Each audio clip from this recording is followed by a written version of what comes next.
It's the Legal Toolkit with Jared Correia. With guest Chad Sands, a round of the game of life, musical guest the jury pool, and for you quitters out there, we continue our ongoing spotlight on alternative careers. This episode, pigeon racing. Welcome back, y'all. It's the Legal Toolkit podcast. My name is Jared Correia, and because Gene Rayburn was unavailable, I'm your host. I'm the CEO of Red Cave Law Firm Consulting, a business management consulting service for attorneys. Find us online at www.redcavelegal.com. I'm the COO of Gideon Software, Inc. We build chatbots so law firms can convert more leads. You can find out more about Gideon at www.gideon.legal. Before we get rolling, I'd like to take a moment to thank my mom for listening to every episode. Hi, Mom. I'd also like to thank our sponsors. They're the reason you're listening to this show right now. We would like to thank Alert Communications for sponsoring this podcast. If any law firm is looking for call, intake, or retainer services available 24/7, 365, just call 866-827-5568. Scorpion is the leading provider of marketing solutions for the legal industry. With nearly 20 years of experience serving attorneys, Scorpion can help grow your practice. Learn more at scorpionlegal.com. TimeSolve is the #1 web-based time and billing software for lawyers. Providing solutions since 1999, TimeSolve provides the most comprehensive billing features for law firms big and small. www.timesolve.com. Clio's cloud-based practice management software makes it easy to manage your law firm from intake to invoice. Try it for free at clio.com. That's CLIO.com. I'm not a cat. Everybody's seen the video. My kids loved it. The lawyer who has a cat filter on his video on Zoom and can't turn it off, and he's in a court hearing. The darting eyes, the confusion, the mouth syncing up with speech. It is one of the more brilliant unintentional comedy pieces I've seen in a long time. And the internet's reaction is, hey, that's all of us. Who doesn't have pandemic fatigue? Who doesn't have Zoom fatigue? Who hasn't had video conferencing issues? It's just superb fodder for the current mood, right? Everybody loves the I'm not a cat lawyer. But I would say that as a lawyer, it's pretty embarrassing to be a cat on a video that you can't turn off. And there's also a real lawyer behind the cat filter. So this dude's name is Rod Ponton, I think it's pronounced. He's out of Texas. And I saw an interview with this guy, and he said, I always wanted to be known as being a good lawyer and not the cat lawyer. So people always ask me, like, why do you spend so much time talking to lawyers about legal technology issues? Well, this is why, everybody. This is Exhibit A. And now I'm going to have to talk about cat filters for the next 3 months of my life. But here's the deal. Like, this thing is totally preventable if you just understand the settings of the software you're using. So this should really be table stakes, right? And that's not a high bar, pun intended, by the way. And if you look at the way that ethics rules have changed, the way that state laws have changed, this is directly in line with what a lawyer's modern view of professional competence should be. By the definition that was added a while back to Comment 8 in Rule 1.1 of the Rules of Professional Conduct, this is not competent lawyering because the lawyer in this case is not using tech appropriately, not using it in a reasonably secure way. More on that in a second. Now, nobody's ever going to get disbarred for this type of thing, or sanctioned for that matter, because the bar overseers generally don't understand technology either, right? But I do think it's dangerous to suggest, as the judge in this case did, that lawyers are trying really hard during the pandemic, and that's a good thing. I'd look at it from another perspective, is that if lawyers don't understand these technology issues, one day it's a cat filter, the other day, maybe someone's exposing a highly sensitive email because they're sharing the wrong screen on Zoom. So sorry to be a buzzkill, but there's a lot of data security issues in place here. For one thing, if you look at the video, it's clear, and in further investigation, it's been made even more clear that the attorney was using his assistant's computer. And it's likely that the assistant's daughter put that cat filter on the Zoom account. So That's likely violations of lots of stuff, right? Ethics rules, state laws. Again, nobody's going to be prosecuted for this. I'm not suggesting that anybody's going to be prosecuted for this, but look, it's 2021. Everybody's working from home. You shouldn't be using other people's computers. You shouldn't be allowing other people's kids to change the settings on your computer. My computer at home, I've got a fingerprint touchpad that you have to use to get into the computer. Why? Because I don't want my kids messing with the shit I have on my computer. Again, this should be table stakes stuff, and attorneys still aren't acting like it's that important. So while I would never wish for a world in which there was no, I'm a cat lawyer, I think it's emblematic of the fact that attorneys need to get their shit together in terms of data security and tech usage. I think it's well past time. Even if legal institutions are never going to penalize any attorneys for it, I think that attorneys should start to look at this in a more aggressive way as best practices within a modern law firm. Either that or this is just a cat world takeover that we all missed. Next up, we're going to talk to Chad Sands about unusual legal marketing and how he's basically the Forrest Gump of 1990s Hollywood. You won't want to miss it. Did you know that firms using electronic payments collect an average of $15,179 more per lawyer and see 6% more revenue growth? Simply put, law firms using electronic payments, on average, bring in higher case volumes and more revenue. For more insights to help turbocharge your law firm, check out Clio's Legal Trends Report, a compilation of industry insights. Go to Clio.com to download your free copy today. Imagine billing day being the happiest day of the month instead of the day you dread. Nobody went to law school because they love drafting invoices for clients. At TimeSolve, our attorneys save on average over 8 hours a month in billing work. That means more billable time and turning billing day into happy day. Learn more about how to get to your time and billing happy place at timesolve.com. That's www.timesolv.com. Remember, that's timesolv.com. Okay, it's time to get to the dolphin in the middle of this Subway tuna melt. Let's interview our guest. My guest today is Chad Sands, who is a vice president of marketing at Tracers. Tracers provides cloud-based investigative research software for the legal profession. Chad, welcome to the show. How are you? I am great. It's good to be with you, Jared. I've always wanted to say that, by the way. It's good to be with you. It seems like they always say it on NPR, and I don't do a lot of podcasts, so I really wanted to use that. Check that off the bucket list. Yes. Turning this into This American Life. Right. So let's talk about legal stuff. That's part one. Stay tuned for part two, where we're going to talk about the fun stuff. So, Chad, you've been in legal tech for a while. You want to run down your background a little bit? Yeah, I started at MyCase, and that was I kind of went from real estate marketing into legal tech. And so I did content at MyCase for a couple years. And the director of marketing at MyCase had moved on to eventually Smokeball, Sarah Bottorff. Yep. And so she hired me at Smokeball, and I was at Smokeball for about 2.5 years. Did content, digital ads, and then, marketing operations, kind of did a whole bunch of stuff at Smokeball for a couple years. And now I am at Tracers. I started at Tracers last year.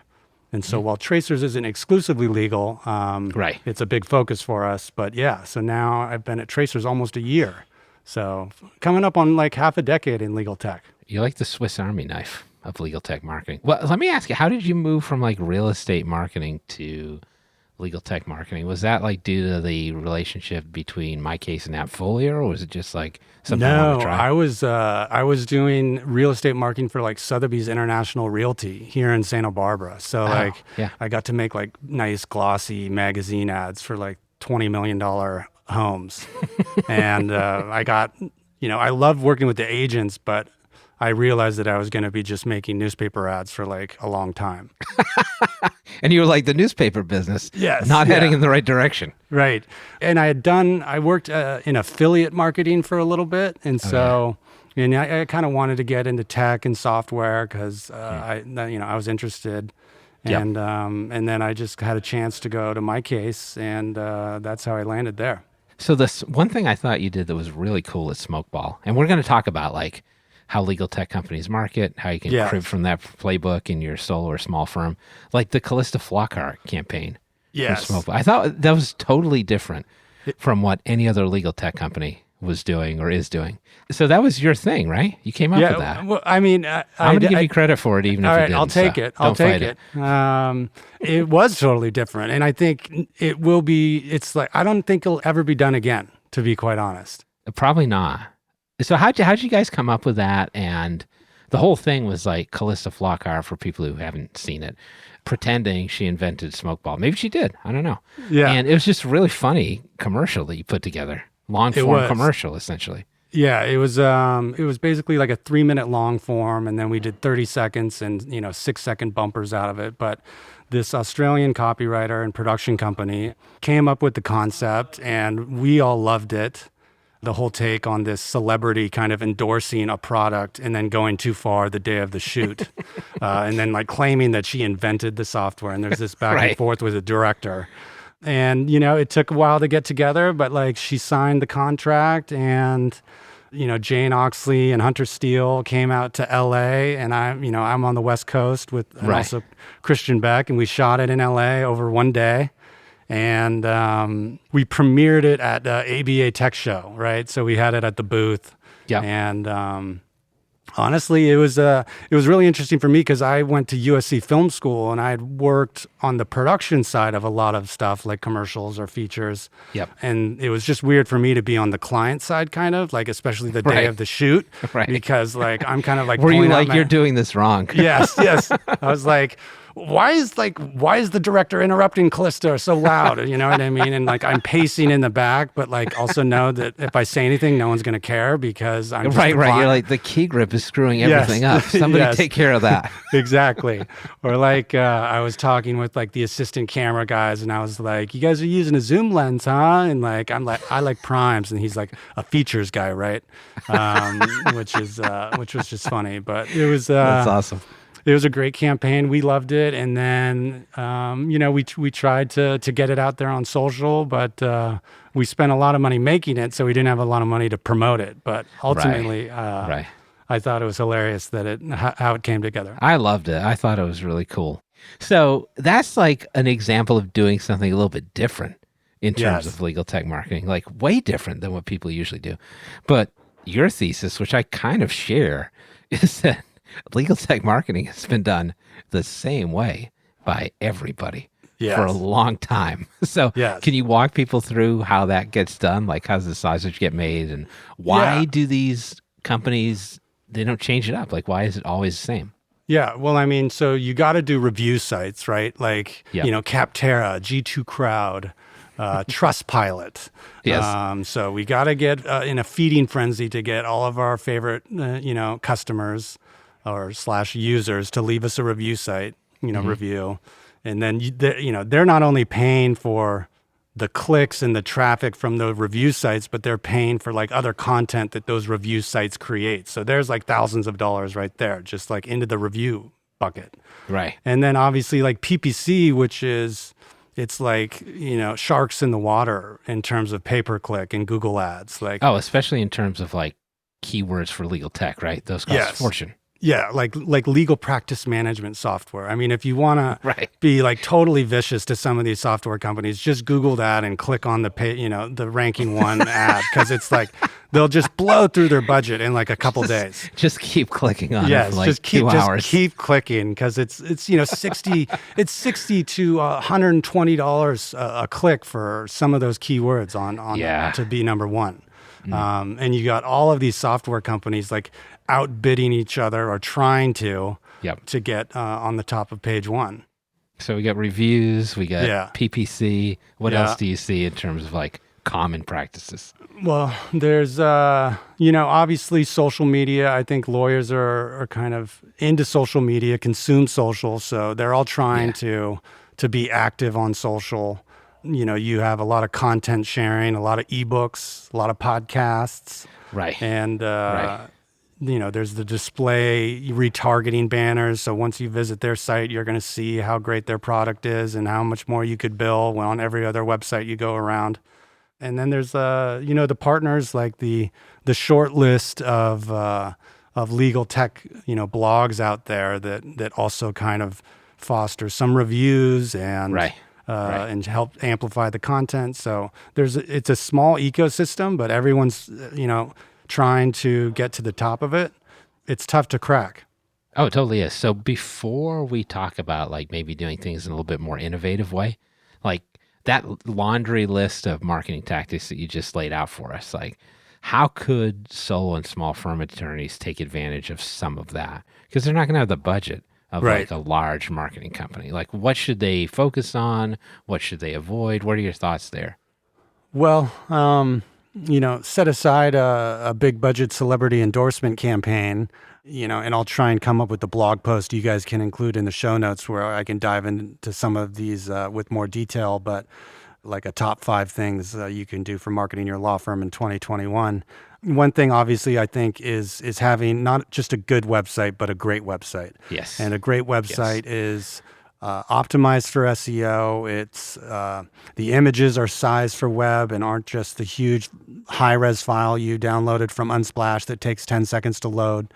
That your site is structured, that it has a sitemap, an HTML sitemap, and an XML sitemap, that you have internal links, that you have backlinks from other websites.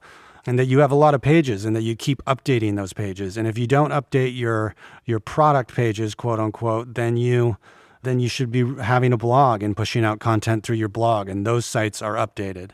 And that, work with someone who an SEO who can set up, not only Google Analytics, but Google Search Console and Bing Webmasters. And so you can kind of monitor and track, your impressions and your clicks. So I think having a great website is kind of a must, and that if you're going to do anything, focus on that, because that's your, face to the digital world. Right. And I think we've talked about video, obviously, that historically maybe law firms have run, and the 30-second commercial on their local broadcast for their city that they can get, But there's other options out there. There's companies like Choozle, and I think Genius Monkey is another one, these programmatic advertising companies that can get you into streaming TV and connected TVs. Oh, yeah. And you can actually have your 30-second commercial run during Chopped or Meet the Press.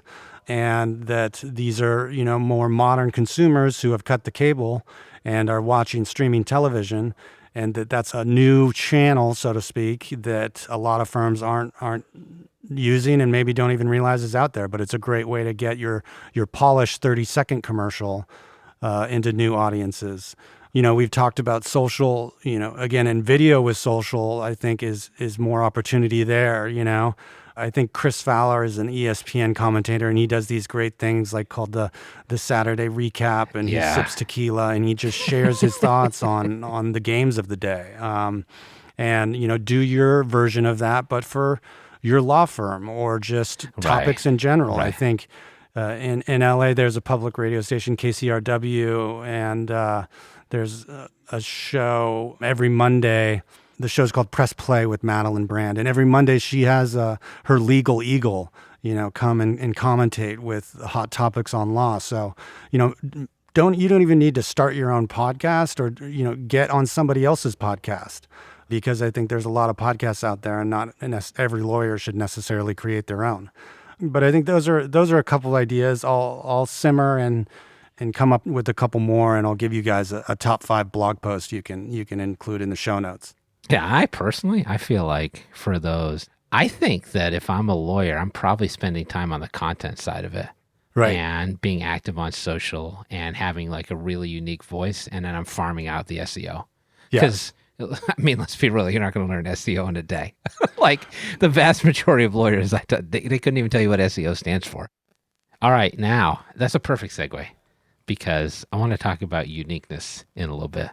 The uniqueness, Chad Sands, of your own life. Will you stick around and talk to us? Yeah. Yes. So thanks so much. That's Chad Sands of Tracers. Now, Chad is coming back, as well as our musical guest. That's going to be the jury pool. So stick around in our next segment for that. As the largest legal-only call center in the U.S., Alert Communications helps law firms and legal marketing agencies with new client intake. Alert captures and responds to all leads 24/7, 365 as an extension of your firm in both Spanish and English. Alert uses proven intake methods, customizing responses as needed, which earns the trust of clients and improves client retention. To find out how Alert can help your law office, call 866-827-5568 or visit alertcommunications.com/LTN. Now more than ever, an effective marketing strategy is one of the most important things your law firm can have, and Scorpion can help. With nearly 20 years of experience serving the legal industry, Scorpion has proven methods to help you get the high-value cases you deserve. Join thousands of attorneys across the country who have turned to Scorpion for effective marketing and technology solutions. For a better way to grow your practice, visit scorpionlegal.com. Welcome to the rear end of the legal toolkit, the Rump Roast. It's a grab bag of short-form topics of my choosing. As I mentioned before, we're going to play a little game today called The Game of Life. That's right. I'm not going to torture Chad with impossible to answer trivia questions. I'll save that for my next guest. And the reason for that is because Chad's a really interesting dude, and we're going to find out why. So, Chad, would you be offended if I said that you were not necessarily world famous yourself, but famous adjacent? I would not be offended at all. Okay. I think I like famous adjacent. It's like Beverly Hills adjacent.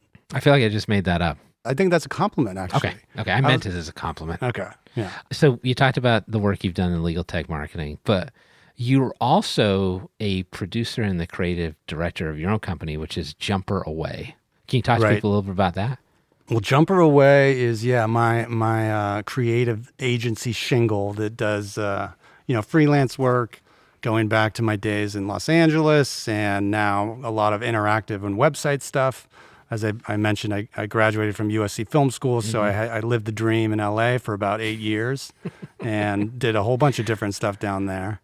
Well, so let's talk about USC Film School for a little bit. So yes. you did stuff like you worked on the Terry Tate office linebacker. I did. Skit, I right? did work on. Yeah, that's right. It was definitely like back in the birth of kind of branded content marketing. Yeah. And Rawson Thurber was the director. He went on to make like Dodgeball and a whole bunch of other movies. Oh, I love Dodgeball.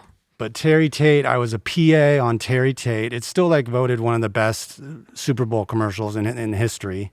It wasn't made to be a Super Bowl commercial. Like Reebok, I think, just loved it so much and turned it into one.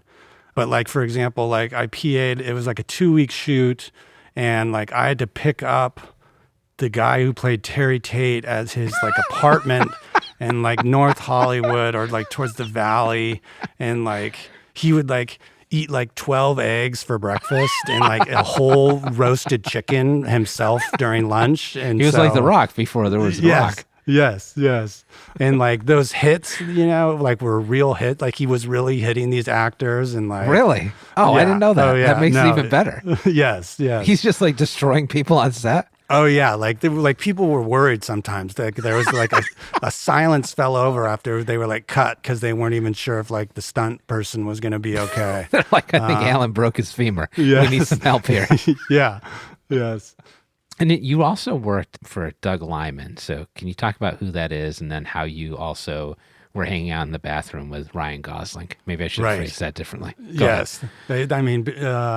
So that was actually my first job out of school, and after I came back to LA after a couple months, and I was basically the receptionist for Doug Liman and Dave Bardis's production company called Hypnotic. So they had done like the OC was one of their big hit TV show, and obviously Doug Liman did Swingers and The Bourne Identity.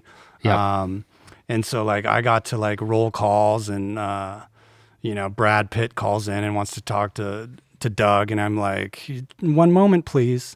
And the Ryan Gosling was just awkward because I go to the bathroom. Is he weird, or was it just weird that you guys were in the bathroom at the same time? We didn't even talk because he was like there for a meeting to meet Doug and Dave, and so like I go to the bathroom, and he's in the bathroom, I think, before the meeting, basically. Yeah. And so I kind of see him, and it's like, oh, it's Ryan Gosling, and we're at the urinals.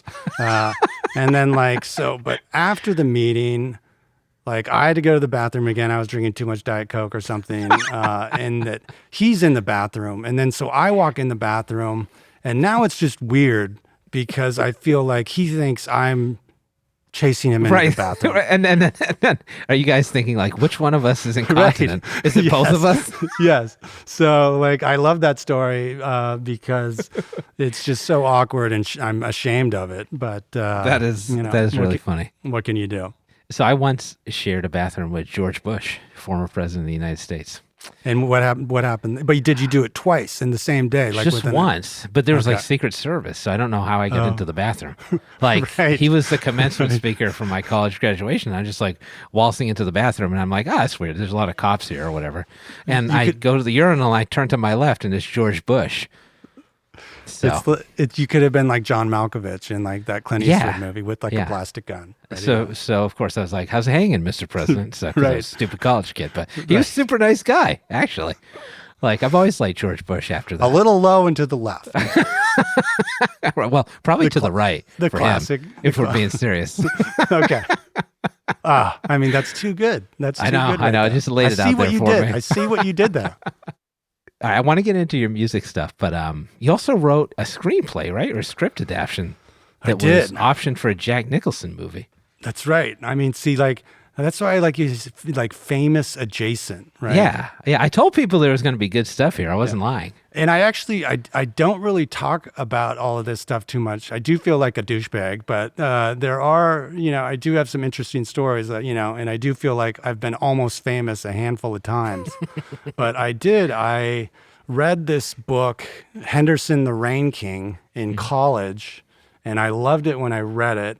And then a couple years later, I was working for Doug Liman, and I kind of focused on screenwriting at SC, and I ended up tracking down the producer, who was this producer, Andrew Bronsberg, who did this. He did a lot of movies, but one of his more famous ones was Being There with Peter Sellers. Yeah, I've heard of that movie. And I kind of cold called him, and he lived in Vienna. And I convinced him that I should write this adaptation. And at that point, I didn't really know Jack Nicholson had loved the book and wanted to make it into a movie. Long story short, I sent Andrew Bronsberg the first 20 pages. He didn't get back to me for like 3 months. And then he finally said, "This is great. Like, finish it." He optioned it from me. Yeah. So it was my first, script that was optioned. I got paid. Cool. Yeah. He came out to LA and he stayed at like the Peninsula, and like I just remember him like making phone calls because I would go meet him, and he's like talking on the phone, and he was like, "I'm living here. I'm living at the Peninsula and I'm making a movie." And it was like this older guy from Europe who, like, I think this was like, because really what the truth is that he had been trying to make this movie since the early 80s with Jack. Oh, wow. Like from like the Postman Always Ring Twice days, and like with Polanski in the early 80s, and had all of these scripts done throughout the year, and it just never like took off. And the studios, I think, it's kind of it's not a quote unquote commercial story. It's about a wealthy guy going to Africa to find his soul. Yeah. I got to actually, you'll enjoy this. I got to drive in my 1989 gold Ford Tempo that had such a bad oil leak, I would have to put a cup underneath, like while I was working during the day. I got to drive that. Right there. I got to drive that up Mulholland Drive and basically deliver the script to the gate at Jack's house. Oh, and that's pretty cool. And then we went home and bought a bottle of $6 Andre champagne to celebrate because, like, we're like, this is it, like Jack's attached. Like, I've made it. Yeah, I've made it. Like, who's not, like, what studio would not want to make this, like, Pulitzer Prize winning novel, Jack Nicholson, like, going to Africa? Who's going to say no to it? And then, like, 4 weeks later, like, I read that Jack's attached to the bucket list of, about this old guy finding his soul. Oh, yes. And that I remember that movie. That movie with was Morgan made, right? Freeman, who has like his guide, and they go to Africa, actually, ironically, in the bucket list. So there it died. And I, Sadness. that was it. It was gone. So we talked about your Hollywood career. You were also very heavily involved in music as well. So you actually were in a Seattle band as a teenager, and you recorded some demos in Pearl Jam studio, right? I did, yeah. Music was probably my first love, and still kind of in many ways is my 8th grade band called Sub-Minute Radio. We convinced our parents to give us some money to record an EP at this studio in Tacoma, Washington. Yeah. And then the drummer sent our demo tape into 107.7 The End. And there's this DJ Marco Collins who is now in the Rock and Roll Hall of Fame. Oh, really? This is in Washington? Yeah, he was up in Seattle. And, he put Beck and Nirvana on the radio the first time. And that's why he's in the rock and roll, just because his influence of 90s rock and grunge. But the drummer sent the demo tape into Marco, and he put my phone number as the backup on this letter that he wrote with crayon to get attention. And so this one night, Marco calls Ryan, but it was in the days of you only had a landline and there was call waiting, and you either had call waiting or you didn't. And his little sister was talking on the phone. And so then by fate, Marco calls me and puts me on the radio. And, we get our, first single played on The End in Seattle, the biggest radio station, one of them on the West Coast at that time. And I get interviewed and That's crazy. I get to go into high school the next day. How old are you at this point? I was a sophomore. Oh, so you're 16? Yeah, so 16, and that year, so we went with Marco and our manager, and they rented an RV and convinced our parents to let us go on this 2-week West Coast tour, and we played at the Viper Room and all of these other. Wow, and that's so the real deal. We were 16, and we had EMI publishing out and all these record labels watching our showcase shows. We played South by Southwest. Oh, wow. And we were supposed to be, do you remember Silverchair, that Australian band? Yes, so, you were the next Silverchair. We were America's Silverchair. And once again, how do you lose with America's Silverchair? Jared, I've been thinking about it for the last 25 years of my life. But you continued to play though, and I did continue to play. I quit Sub-Minute Radio when we were loading into Studio Litho, Pearl Jam Studio, for the second time because I wanted to go to junior prom. Oh, hey, priorities, man. Right? So that's right. So, and I also knew I wanted to go to college and wasn't going to stay around, and so yeah. But you moved on to you played in a band called Carne Asada as well. That's right. So 2 things I want to know about this. You've got this alter ego. Yes. The ugly American. Yes. But then you also played something called punk rock mariachi. Yes. What even is that? Well, what do you think it is? I don't even know. I know what mariachi is. I know what punk is, but I'm having difficulty pushing them together. It's a fusion of punk rock and mariachi music. Are you the only guys who ever did that? I have no idea if there are other bands out there in that genre. I think we were the first, but I actually do think there are others. And there was only one Mexican dude. The rest of us were gringos. But and so we did we played La Cucaracha and Cielito Lindo and a couple traditionals, and then the other songs were just straight up punk rock, in your face. Oh, that's funny. Wow. And you guys actually you and your bandmates were in an MTV series as well. Yes. An animated version. An animated Good Vibes, which was a short-lived series on MTV created by Brad Abelson, who worked on The Simpsons, and now I think he's working on the Minions movies. Oh, I love. Can I say that I love the Minions movies? Not to digress too far, but I really enjoy them as a parent. I think they're really funny. I think I should see them then, because I respect your taste, dude. The first Minions movie was great. Okay. Great. Okay. Well, so yeah, and then so we got Forever. He basically, Brad, who knew about the project of Carne Asada, he wrote us into Good Vibes. And so we were in a couple of videos, and the main character has a Carne Asada banner, and they go to this bar and Carne Asada's playing. And so I actually, I've been animated. I am a cartoon character, and I'll be that for the rest of my life. Even Brad, the guy who created the show that is no longer on the air, he can't even take that away from me. And he created it. And that's so amazing. I sometimes use it as my avatar, and it's I think that's awesome. Pretty funny. Can I say though, I watched the preview that you sent me a link for the preview for the show was actually really funny. I really Yeah. enjoyed it. No, like, it was legitimately so. Yeah, I don't. Who knows why the studios turn on you. This is all like really educational for me. Like, you're right there, and then like, man, the Hollywood types, the studio types, just don't buy in. Like, I don't know. I feel like you were wronged. Yeah, right. For real. And maybe now I'm in legal tech, and so I think. And here we are, bringing it Yeah, full here we are. circle. Yes.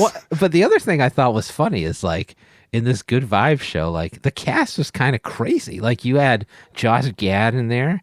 You had like Adam Brody from the OC, which you talked about before. Olivia Thirlby was in there too. Like they're famous people in this show. Yeah. I mean, I think like it was supposed to be, a great animated series, and I think they only got one season, I want to say. Yeah, that's right. So maybe the alternative world version of this is if Good Vibes continues, if you skyrocket to fame as Carne Asada appearing on Good Vibes, like maybe Josh Gad is never Olaf in Frozen, and then my daughter's life is ruined. So there's another way to look at it as well. And that sounds horrible. Totally. Or there's another alternate universe where I'm in my mansion and ready, not in legal tech. True. True. But yet, we are in this. We are in this reality. Which one of those realities doesn't have a pandemic? Anyway, Right. This was great. I had a lot of fun talking about this, Chad. Seriously, amazing work. Good. I'm glad you enjoyed hearing about my almost famous past, and a lot of good stories. And you know what? I still have the dream. One day I gave up. With the hope of getting a movie made in my mid-20s and being in LA, but like I also haven't given up on the hope of maybe I'll be 50 and get to make my movie, and then. And that's the ultimate maybe dream. You never know, man. Maybe one of those days you're in the bathroom and Ryan Gosling's like, hey, man, Right. that movie was great. Right. Do I know you? Yeah. So we'll see. Everybody, that's Chad Sands of Tracers, Jumper Away, and formerly of Carne Asada. My producer is now telling me that we're running out of time. So we're going to forego our discussion of Alternative Careers Pigeon Racing Edition. We'll save that for next time. Instead, let's jump straight to our musical guest. Ladies and gentlemen, playing All Over You off their 2009 album, Ulterior Motives, The Jury Pool.